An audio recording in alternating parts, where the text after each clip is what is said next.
punching bags. They're what? They're like punching bags.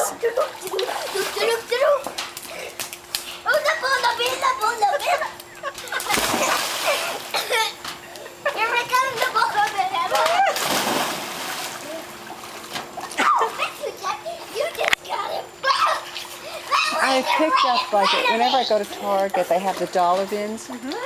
So whenever I go there, I pick up a little bit of this, a little bit of that. Put away special toys or distractions. Right.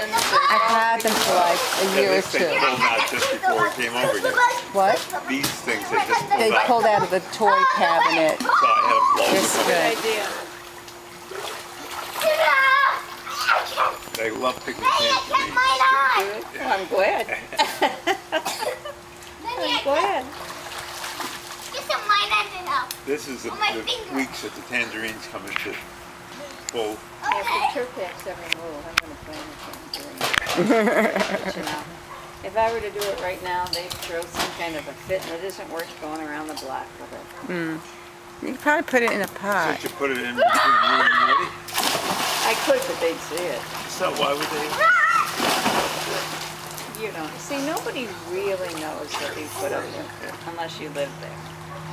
And that's the reason why they're selling. Yeah. They lost their power base.